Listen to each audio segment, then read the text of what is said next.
that just happened? All right, bye. No.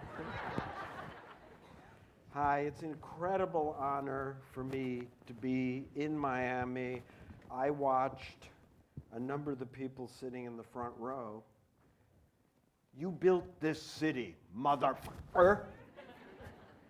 I came here in 2002, the year after 2001, when the first Art Basel Miami Beach was canceled because of 9/11. I came here for I think, was that the first Art Basel? Okay. Here in all these derelict neighborhoods that people like Dennis and Mira and Don and so many gallerists and so many curators and so many Miami artists opened up crapola spaces and filled them with crapola because you're all smelly shamans.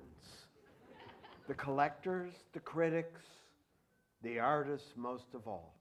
Smelly shamans living on the edge of your world because you have this, and you're making weird magic, like you wear funny hats, or the curators all wear black and have interesting glasses. The critics, I don't know. The point being, you might wear funny hats in your studio, but you're making magic in your studios, your galleries, your museums, your homes, your lives, that you somehow have to convince the rest of the world that isn't a smelly shaman like you, that they need. And lo and effing behold, something happened in Miami that has never happened in my lifetime before. That an art city that was already there, because the artists were here. Without indigenous artists working in a city, you got F nothing, okay? But lo and behold, now Miami is Miami, man. I think that Florida may be the Russia of the United States. But that's good. The more fucked up a place is, the better. Look at New York. When all of you go there, you come to me and you go, God, I love it here, Jerry. The energy's great. But don't lie to me. The minute you get back on a plane for Miami, you're thinking, get me the hell out of that hellhole, right? It's winter all the time. People have pizza on their faces like me. You're running into people. It's a mess. You've built something where people can be rather than leave. And now a new generation, as the people in the front row know, and the people in the back row know. I'm 71. I was tasked, and I succeeded with these people at building an art world, and it was pretty damn good until it started showing rot and cracks in the system. The art world, since I've been in it, is liberal. There's no question, right? I've never seen a show in favor of global warming. I would love to see that. Rubels, please, I want a show about why the death penalty is a must, why abortion should be illegal, why religion is monotheism is the, I mean, don't you really want to see? Like it's like watching Fox News or something. It's like, wow. Well, let's see, I've ruined the evening, right? I just brought us down. I apologize. What was I trying to say?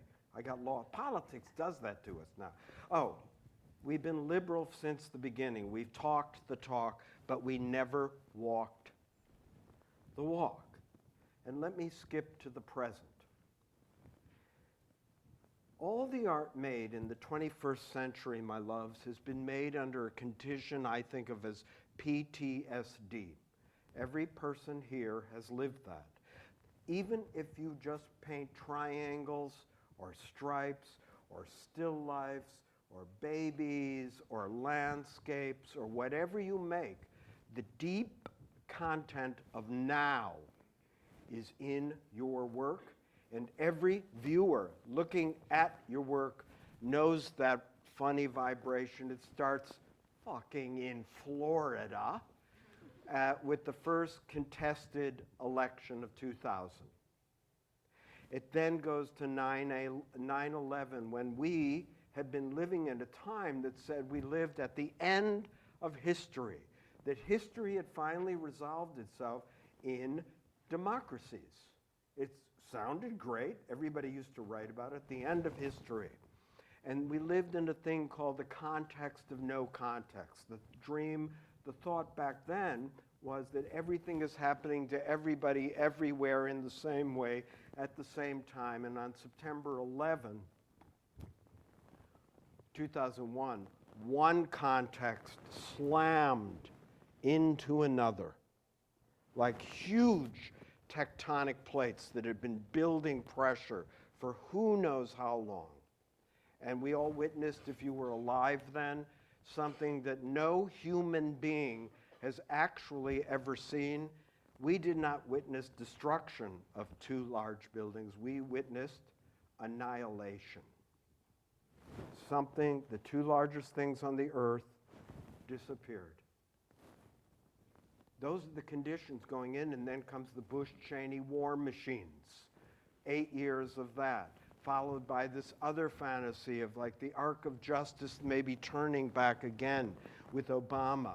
And then in 2016, I was expecting a 50-state victory myself, with the re-onset of the long American night. The long American night, which is always in the very dark trees at night in America, and it settled upon us yet again. And then came whatever those 4 years were, and then came two pandemics, right? The first is COVID in 2020. We all went back inside, and we lived in the conditions of the caves. Artists in this room, raise your hands. Oh, so many of you. You poor bastards. Oh, sorry. Don't be an artist unless you really, really, really, really, really, really, really have to be. You are going to spend ungodly amounts of time alone. Now, some of us are so sociopathically maladjusted that that's great.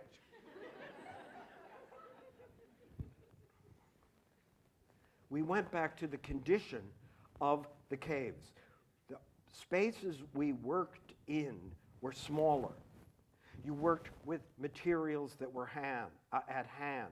We started using this thing, Zoom. People were masturbating on it on television. God, it was so thrilling. Like, did that just happen on national news, on the liberal station? Duh. You made all of your work, your life, your businesses in the same room, just like the caves, which were once your studio, your bedroom, the pharmacy, the kitchen. Nana is in back, the dog's over there, the children come home again. You have to pretend you are happy about it. They hate it. You love it. It's a big fucking mess. And you're making art, and your world out of whatever is at hand. That is a great, is that Mark Hanford up there?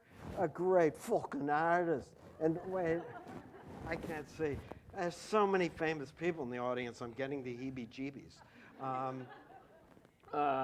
Where was I? You see somebody famous and you just, and it was pretty great. Many of us in that period of time had a secret that we kept, that even as the angel of death walked among us, we were happy to be alone. There's no better sentence or phone call to get or text than the night before a dinner and somebody texts you and goes, "Sorry, we called off the dinner." You go, "Yes! I don't have to like lose weight and go out and like try to get, come up with an idea of an outfit. Well, that's what happened then. Darwin never said it's the survival of the fittest. No, not at all. And he tried to make this clear to the end of his life. He said it's survival of those most able to adapt. My loves, there is creativity built into every cell in your body. You would not be here if not for the luck and the wherewithal and the insanity and the delusion and the drive and the obsessions of 50,000 generations before you. That somehow you, big loser, ended up here. And that is creativity itself. We are born creative. Every person who ever lived has made drawings. Every person. So when you're involved with that, quote, artistic practice, we like those words. We like to sound like we're doctors. But that's okay. I go along with whatever lingos of the time. I've called it 17 different things. If I'm lucky, I'll call it 10 more. I don't remember what I was saying, but what was the last thing I said before I went? Oh yeah, everyone draws. No one has never not drawn. You are engaged in a forever process. Art is the most advanced operating system that our species has ever developed to examine consciousness, the unseen, and the seen worlds. And that is extraordinary. It's never not been with us.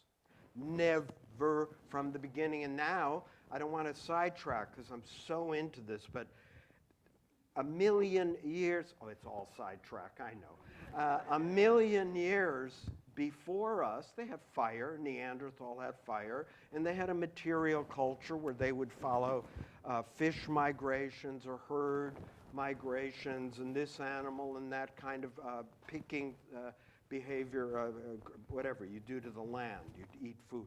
And they would follow and they would meet each other on obvious tracks, and your tribe might have a hard flint and yours had a sharper one. You had binder, like glues, and this one had pigment. And they would trade, because all of these stone hand axes that you've probably seen were made by Neanderthal, these gorgeous objects with different tools from very different parts of the world. So it tells us they had a material culture, and now it looks almost for sure that they did speak. They had vocal cords developed already.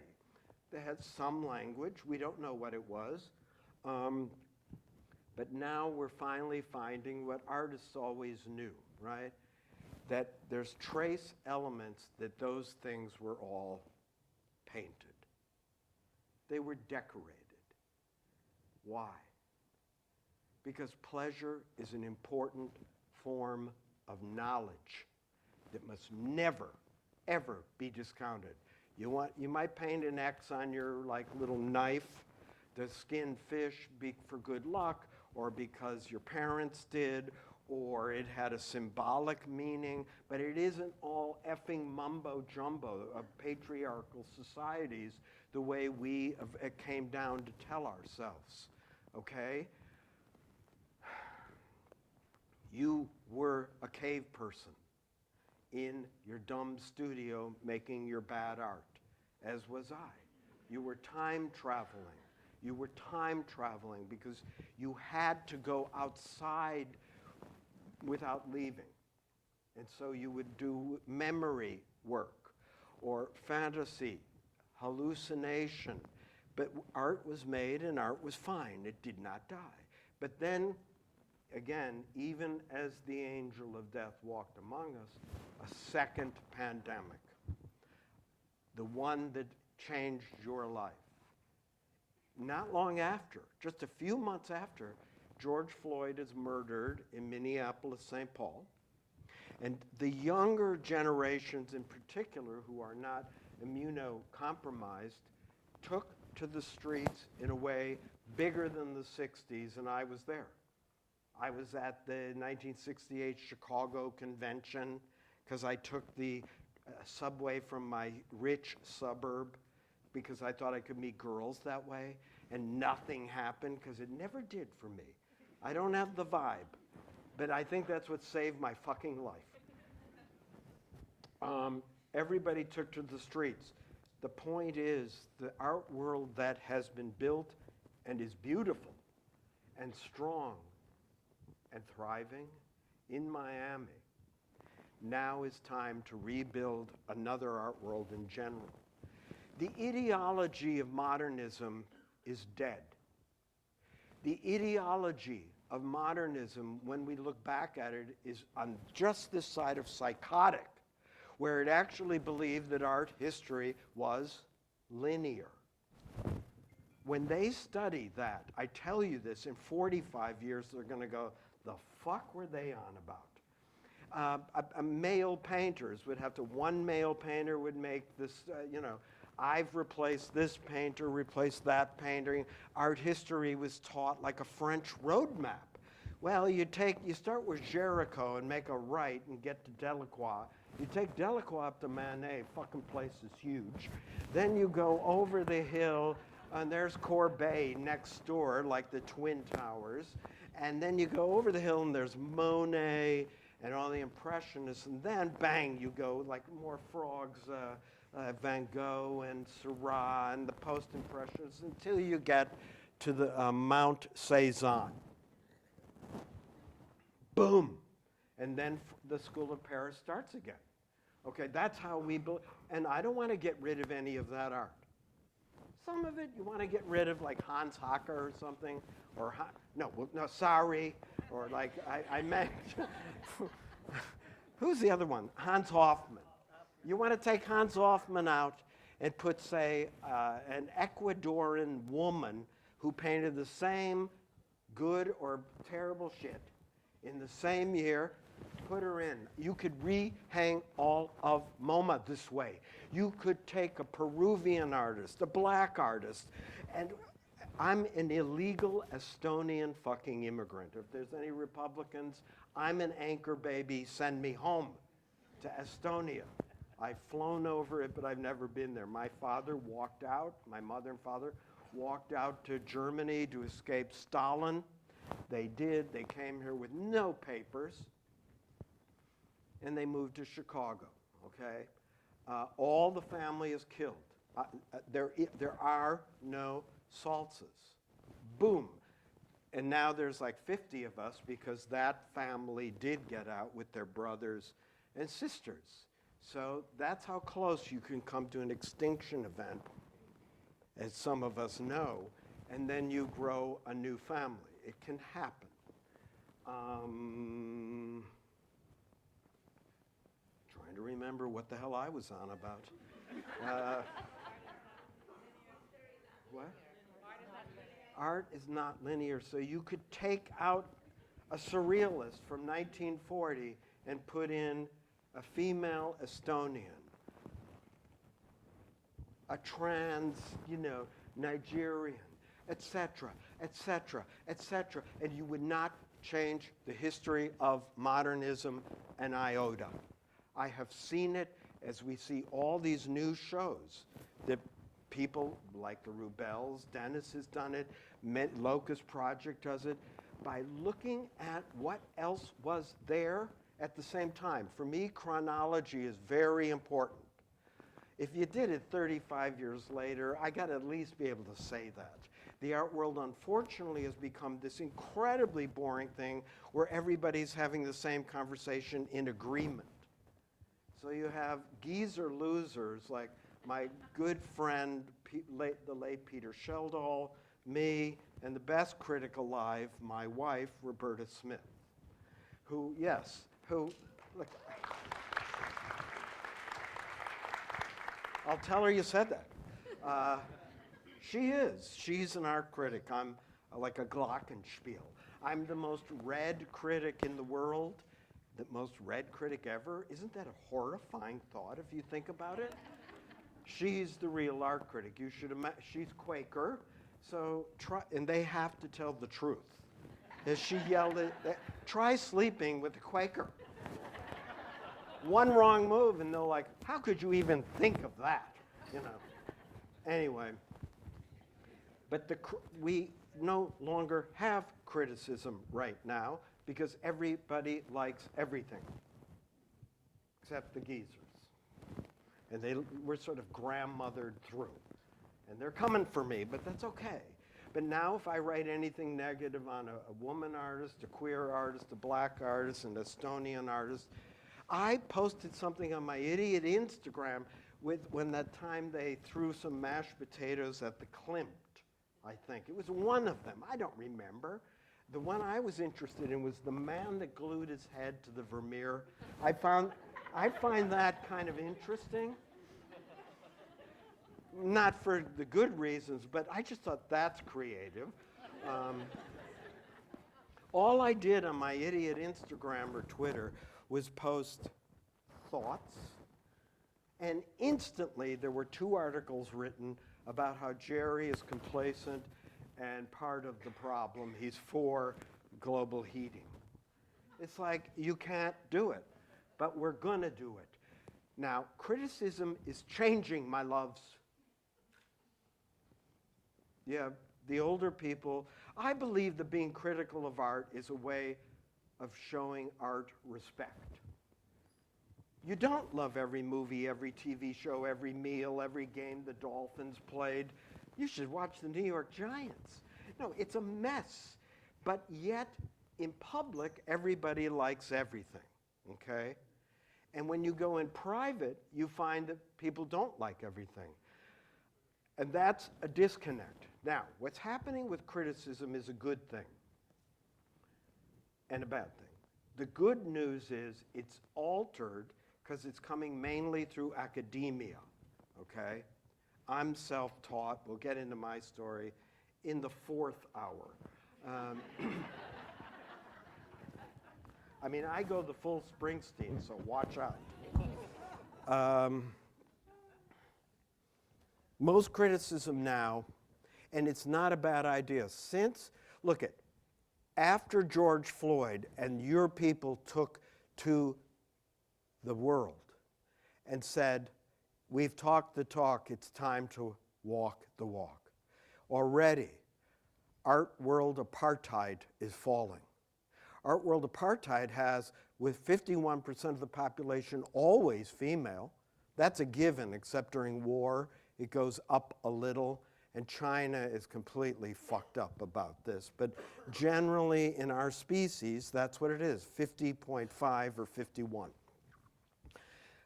Female representation, I don't have to tell you, for the last 500 years in Western art, not so good. When MoMA reopened in its billion-dollar failure of a building in 2004, where I was throwing myself like at the hull of this gigantic ocean liner going, you guys, you spent $1 billion for a nice shiny building. I always tell famous architects, do anything you want with the outside of your fucking museum. Make it look like a boat for the Whitney, that's fine. You want it to look like a boat? Boats are fine. Or a pharmaceutical company in Hamburg, fuck I care. Zaha Hadid died too young, right? She should design every airport, and Frank Gehry should design every mall. And that's not a put down. That's not a put down. It would like lift the discourse. But on the inside of your museums, you dumb starchitects like Diller and Scafidio and whoever the hell, they're billionaires, so I'm not punching down, okay? The space for art was completely unpleasant. It was useless. Did you ever see this very pretty, the Folk Art Museum on 53rd Street? We all fought so hard for that museum to be built. They built it, it had a cool outside, it looked like a transistor radio or a Kleenex box. Cool. But on the inside, if you all remember, the widest hall was this wide. And it had to be torn down. And one of the most important gifts to the art world grew and died, just like that, within 10 years.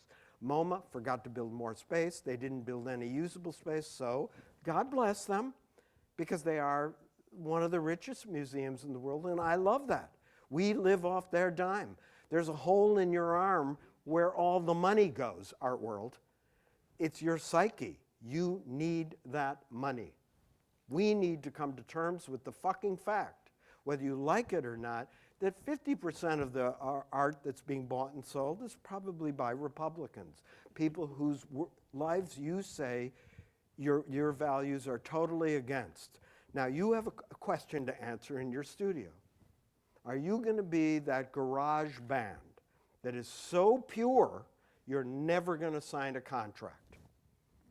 Or you take their money.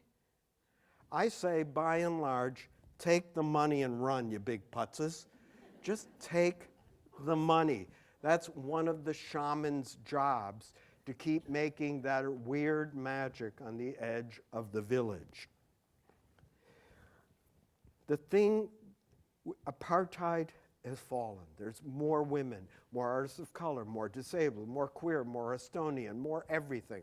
The secret conversation that only I will say, it doesn't make me good, but I think I found a way to say it, is you're all thinking, a lot of mediocrity is getting in. Huh? Just nod if you know, yeah. A lot of people are going, a lot of mediocrity is getting in, and I would say, yes, that is the case. There, you can quote, there'll be long articles written, Jerry's against everyone, okay? But here's what I would tell you. Do you know the artist Sean Scully? Very famous. I'm only punching up, okay? Never punch down. He paints like nice blurry boxes and squares and grids and stuff. Kind of burnt sienna color. Hey, burnt sienna colors, brown, very kind of nice. Like kind of, anyway, gridded Rothkos or something like that. And he's got shows everywhere. He's in your museums. He's had shows everywhere. Pretty mediocre. Pretty mediocre.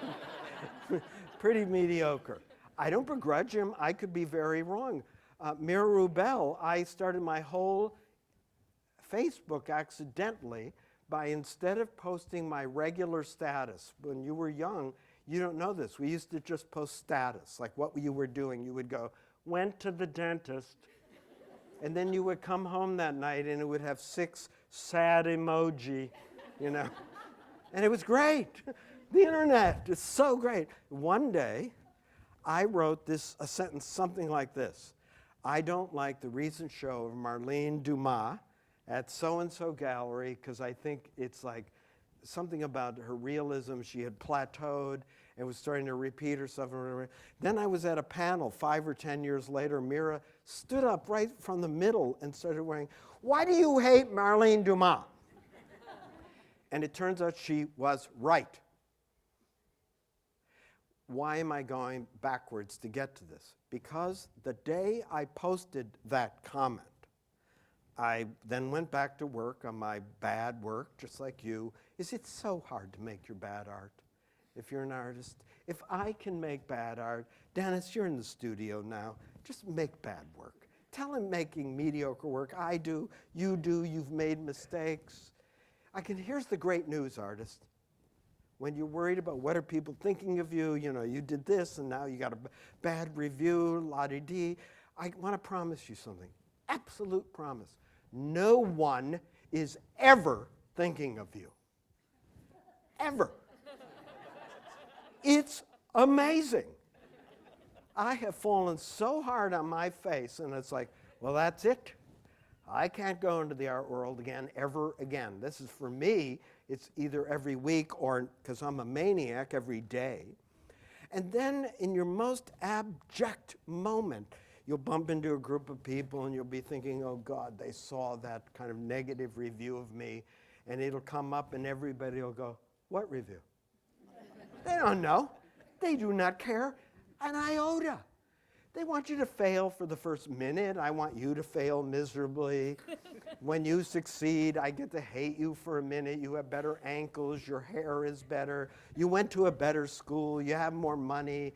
You know, you got the inheritance. You're tall. I'm short. That's the American way. But after that first minute of like, I hate you, it's too expensive, I want that, you know, then nobody's thinking of you. The point being that the level of mediocrity coming into the art world now is no more or less than has ever been here.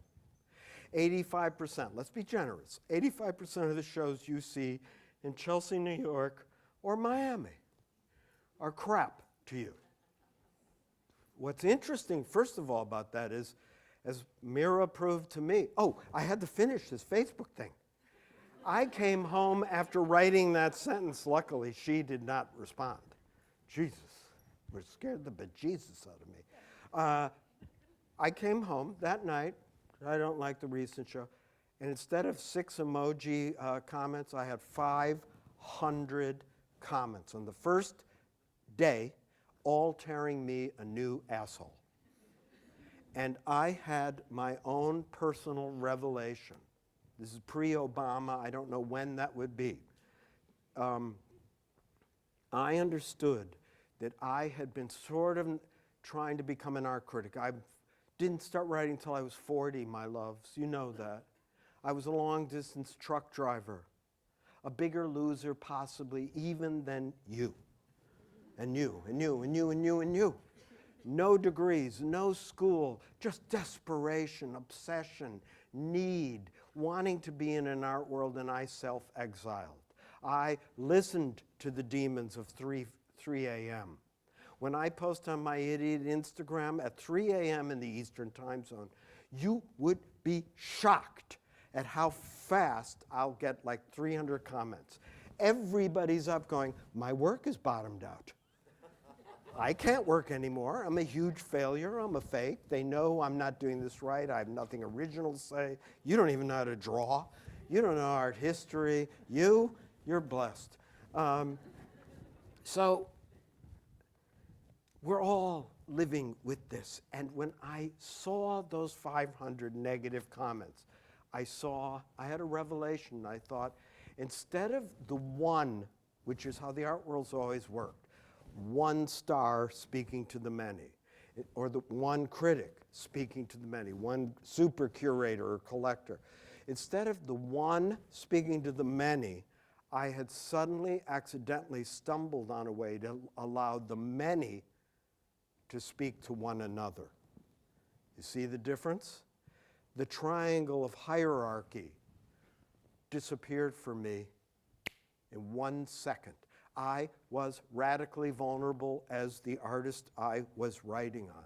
I somehow made a different form of art or writing or whatever it is critics do, and found a way to embed something fundamental in my work that's in all of your work, which is that radical vulnerability of being stripped naked in public for all to see, all your flaws.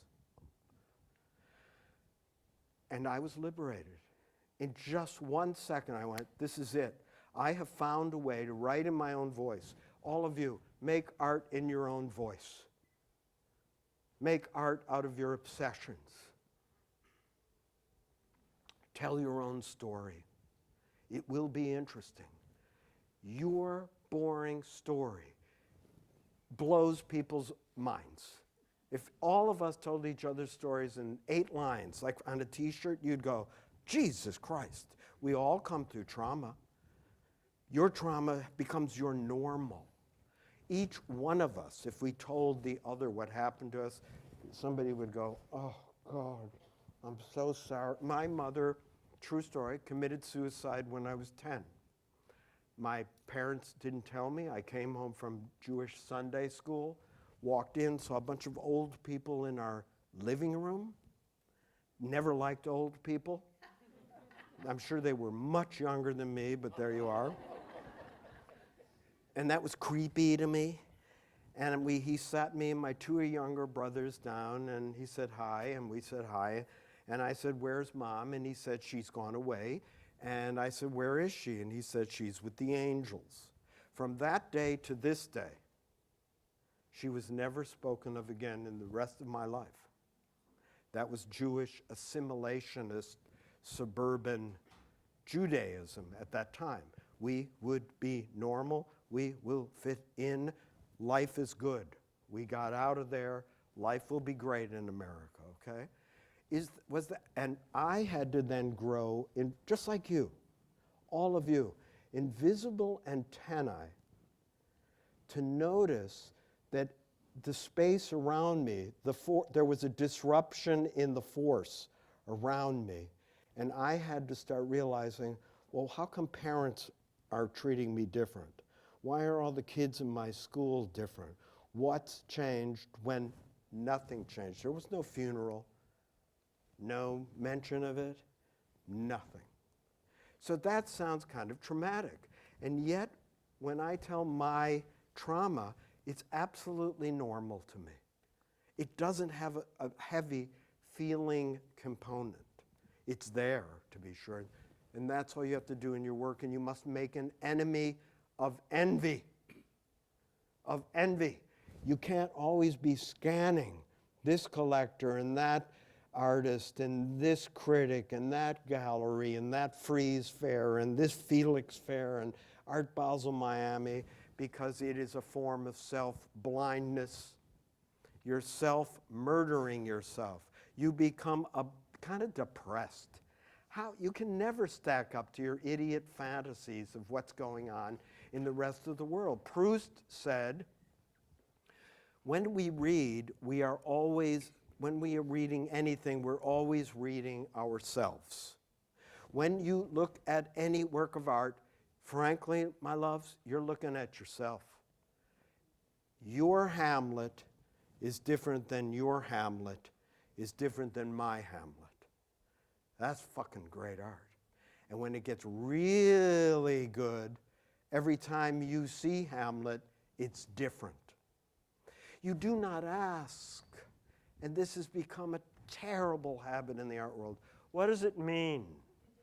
What does it mean?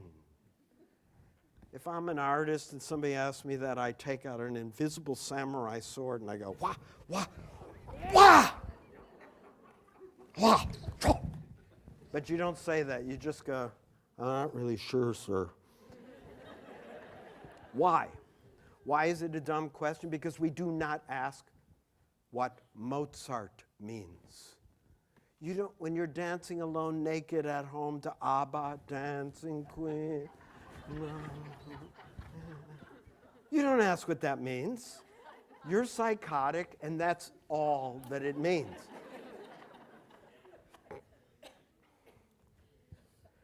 Never ask what a work means, ask what it does.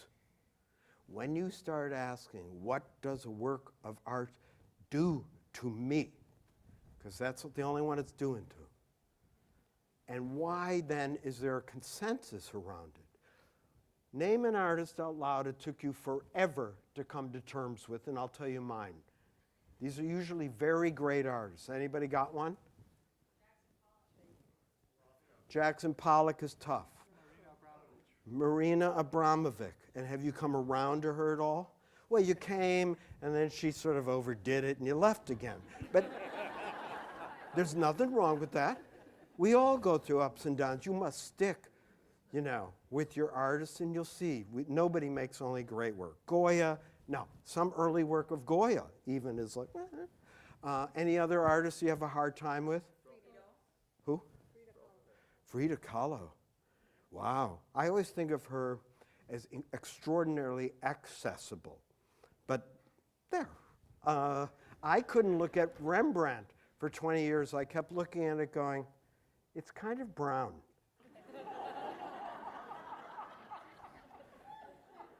And I would do my hair and look for naughty bits. You know what I mean? Is there a boob in this one? No. Toilet? Cezanne is the most important to come to terms with. You must be able to do that in order to get, whether the theory was psychotic or not, what art became. And Cezanne, of course, wanted, and he did see in the way that we actually see. But what do I mean? He saw something and painted it the way it actually looks in the 1/50,000th of a second before we name it in our brain. That's the space between the world coming in at you upside down, backwards, and in negative. It has to go through all the jello in the middle of your skull, come out a little teeny like a protein chain, and get into your brain, flip around. That takes about 1/50,000th of a second. What Cezanne did is what he wanted to do, paint what he called the shimmering chaos. And once you see Cezanne as painting in scrims and layers of space, where you're seeing an apple from below, above, left, and right at the same time, you're there, babe. You're there. Something so simple that it's cosmically, it's an atomic number that is almost perfect. So the mediocrity, there was 85% of the art made in the Renaissance was crap. We just never see it. It all disappeared. So don't get your shorts in a twist about all the mediocrity. There's just yet another woman show. Fuck it. It took a long time to break art history this bad, okay? And people like this started to repair it before I could even see it. Damn. Yes, I'm liberal and progressive and all that, but I have to be honest. Who was first? If we really back up, who was first to start showing women, artists of color, marginalized artists? Oddly enough, it was the hated market. Collectors started buying it, and then museums started showing it. What does that mean? It means don't be cynical. Cynics think they know things. Again, Fox News. Everybody knows everything within 8 seconds. A balloon can fly over like Montana, and within 8 seconds they know the exact thing you're supposed to do. Where on our side we're going, well, I'm not really sure what to do. This needs a little bit of consideration. Ask them about abortion, they have an answer. Ask us about it, we go, this is a very complicated, painful issue. And they're like, go home. I always tell Republicans, you don't have to worry about it. You can elect the shit out of us. We're totally ineffective. Because all we really want to do is like save the smallest like dragonfly in the park here. And then we have to have 7 suppers and fundraisers about it. We love going out. And we're not going to get it done. Anyway, I don't know how I got here. Certitude is your enemy. Doubt is your friend. It takes you a long time to know what you're working on. Live with your work, your ideas, the art you collect, the art you make, the art you write about. When you live with it longer, you start looking around your studio going, I see you. You've been misbehaving. This whole background game you've got going, very lame. You need to be changed. And you can start working on your own work. And artists get to work, you big babies. You big babies. It's not that hard, and that's all there is. And I trained myself to be an art critic by reading this, our porn magazine in the art world, a thing called Art Form. You look at those ads, and it's like a porn magazine. You go, wow, I didn't know that could be done. Wow, they can do that to themselves? You can't even fucking believe it. And then you hate them and feel bad, and then it passes. But I taught myself in I don't remember, I was 40, and I thought, okay, I have to learn to write just the way they, and I still don't understand a damn word of it. But that's okay. I want that magazine to be here. It's been important to us. It's our yearbook. The late commodified object of capitalism finds itself in a post-Marxist dialectic inflected by both the haptic and the liminal. That's the way we used to write. I wrote that way for the first couple of years, and I'd walk around New York, these little idiot reviews, like, aren't I smart? And people would go, very smart review, Jerry. And I'd go, whatever the fuck I was talking about. I don't even know. And then, my loves, deadlines are sent to you from heaven via hell. Deadlines. Deadlines. I would not write without a deadline. Nothing in this life is more foul to me than what I do every damn day and every week. Why I do it? I'm mental and needy, just like you, okay? You don't retire from the art world. No one gets out of here alive, kids. You're lifers, you know? What's that movie about those guys that can't get out of jail? Shawshank? I don't know. There's a movie about, you know, whenever the recidivist has to come back, you're that guy. You don't get out of here alive. You've got to work, work, work, work, work. Live with your work. Be self-critical. You must stay up late, as bashful and sociopathically shy as you are. Nobody could be more shy than me. My contracts now all say no dinners, no get-togethers, no nothing. I haven't had a sit-down dinner with somebody in decades. I'm mental. I'm not kidding you. I understood very early, it's going to sound whack, but it is whack. Thank you, Locust Project, for the opportunity to be this insane. Should I stop now? My partner at Oolite Arts. Oh, you showed a light, I'm supposed to stop? No. I knew I wanted to become famous for one of the reasons I wanted to get famous is so I didn't have to go to the dinners anymore. But the 15 or 20 years ago, I used to see you, Mark, and Dennis, and Mira, and Don, and other people. Deborah? No, I can't see because there's light in my eye. And anybody else here changed my fucking life. It was my education. This beautiful, dysfunctional family of ours is my family. Now, I'm lucky. I get invited to everything, so at home I'm like, damn right I'm invited to go to Felix. And then I get to put it on my Instagram. Tomorrow morning I'll even do it. I'll go, I don't know, I was invited, but I didn't go. But on the inside, I'm like, yes! I'm so glad they invited me. So I don't go. You are being tasked with what these people and I helped do. Every art world is made of you. You're making it out of yourselves, my loves. The cracks in the system appeared, and the system wobbled on very soft ground, and it collapsed. Modernism is going to be completely re-examined. Then we had this insane movement that followed modernism, which was one of the greatest Freudian bizarrities of all time.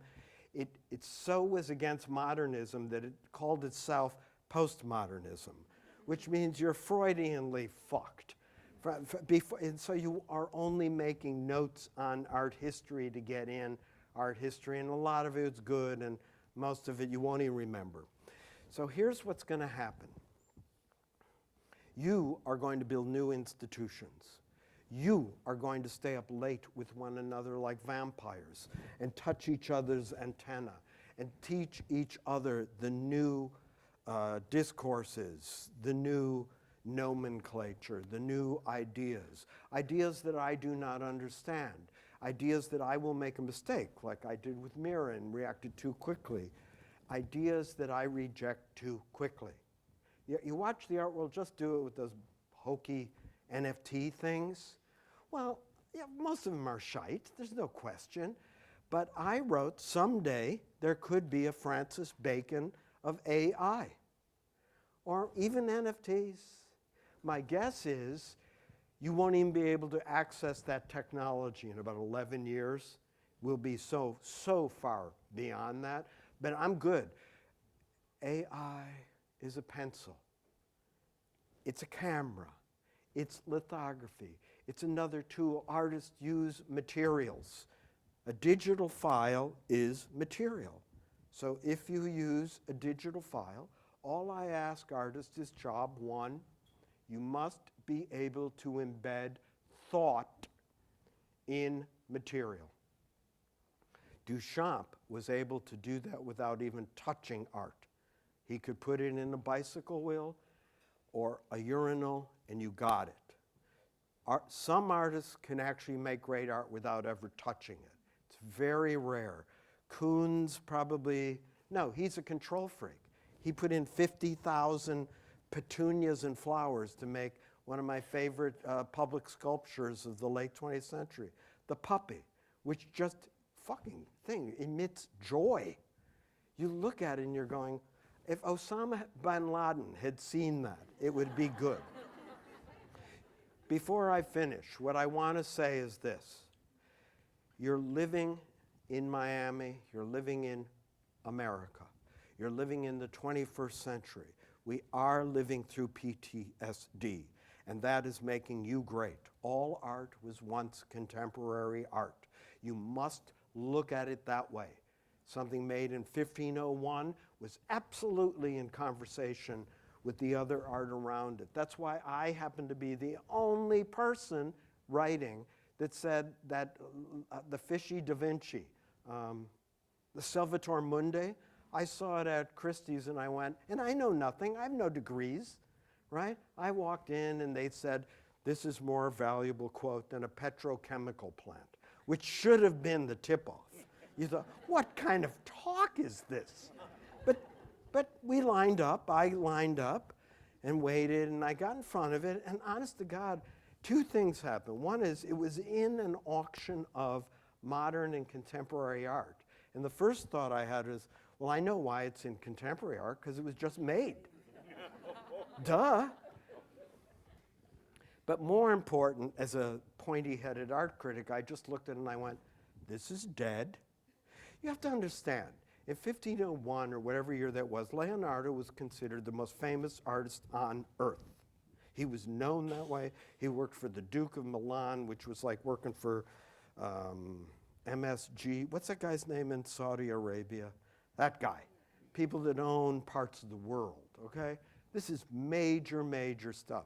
He comes back to the smaller city of Florence, where this new kid is working, a kid named Michelangelo, who's just made a little sculpture that looks like this. Hey, he's carrying a, what's it called? A sling. And what's this David doing, by the way? What's this David doing?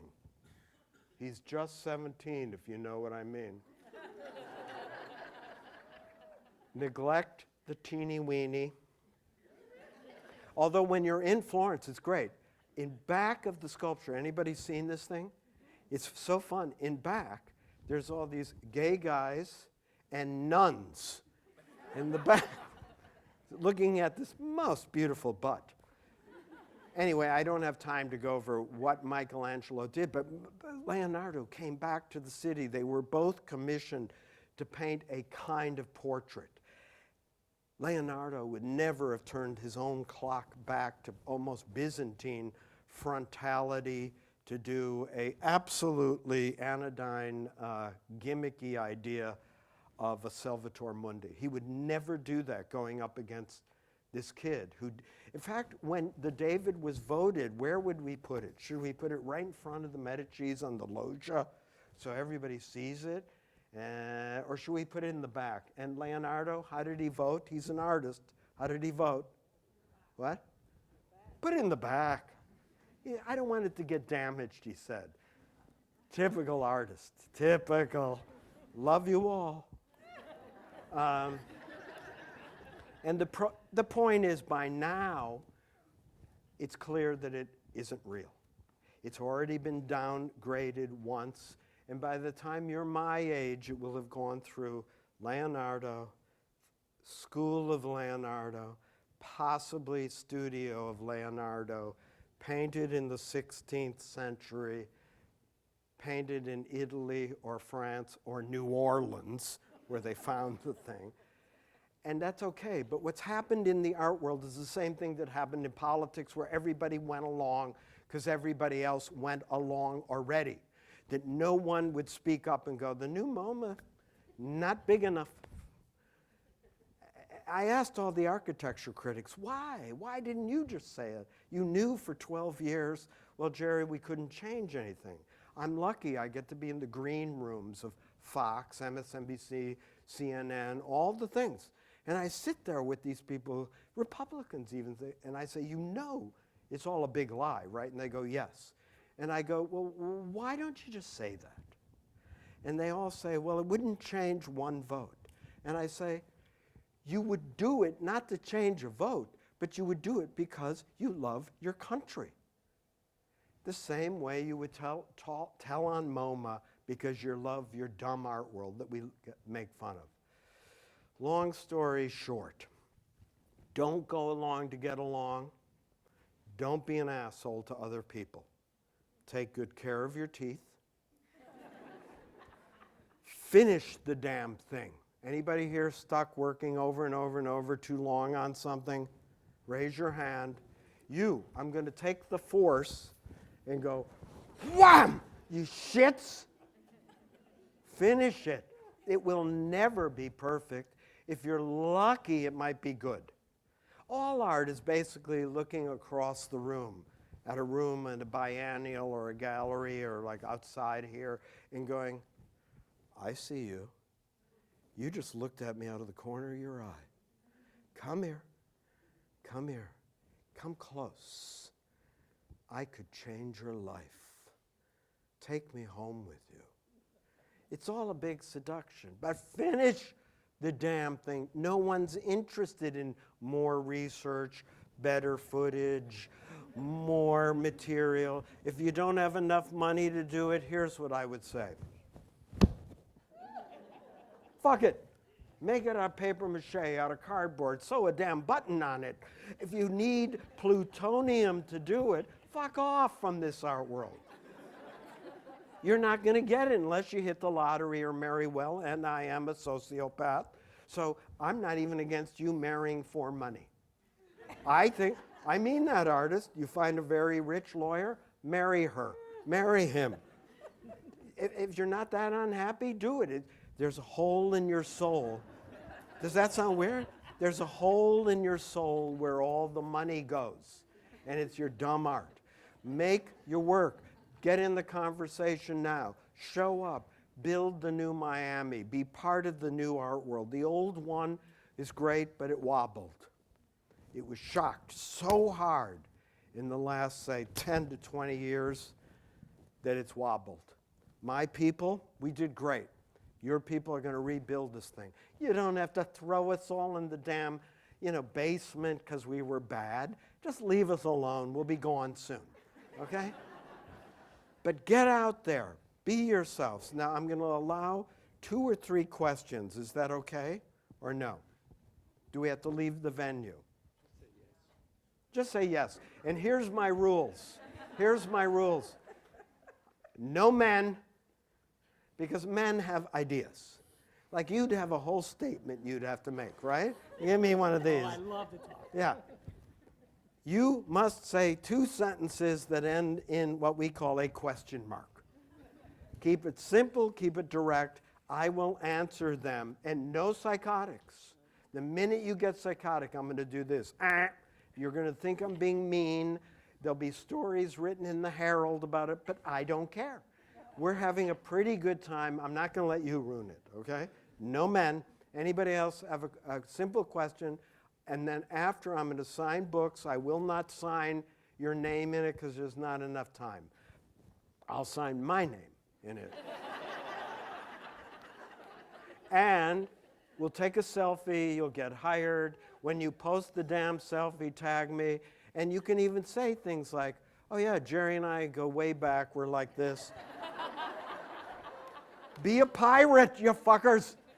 Be pirates. That's what you are. The mutiny happened already. So you better find a way to live off the land. So if you go, you have me and Jerry together again. All right. Great to see you, Ellie. Really wonderful to get together again. Say hi to my godchildren. I don't know. 3 quick questions that are questions. Yes? Why do I love people to do? Who disagree with you? Oh, why do I block people to disagree with me? This is, I think, a common misconception that I know you. Did I block you?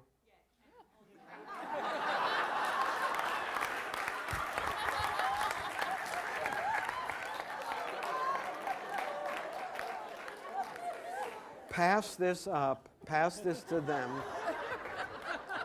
I know her name. I do not know how to unblock people because I'm old. Pass this down. And here's what I really, really want to say. What's your name? What? Tam, T-A-M. And okay, listen to me, Tam, and damn it, Nicole.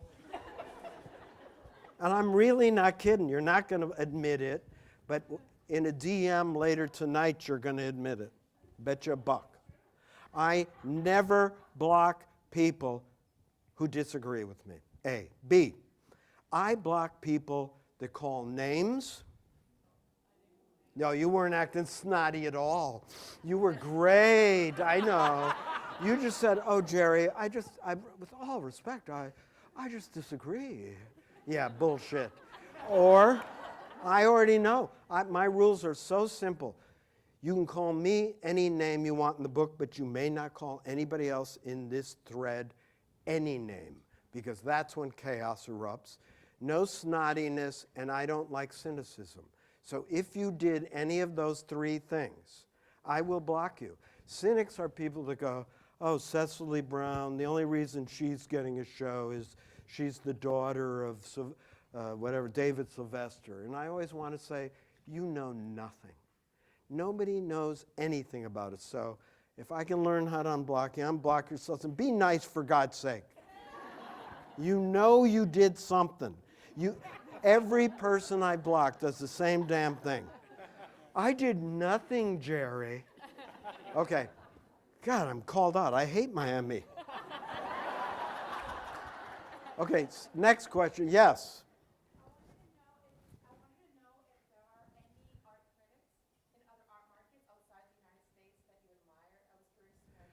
Are there any critics I admire? Now, first of all, what? Outside the U.S. Well, first of all, like most Americans, I can barely read English. Anybody with an English accent, we assume is smart. We give them all our goddamn Academy Awards every fucking year. We let them run our museums. Then when we go there, they always, as soon as an American leaves, they go, "Oh, those Americans, they all talk about money all the time." Yeah, that's because our government doesn't give us money, and we don't want them to give us money. You do not want Ted Cruz deciding what's going to be at your museum. Can I be frank? Or DeSantis. You don't, whether you love him or hate him. You don't want them involved in your business. Name me a name.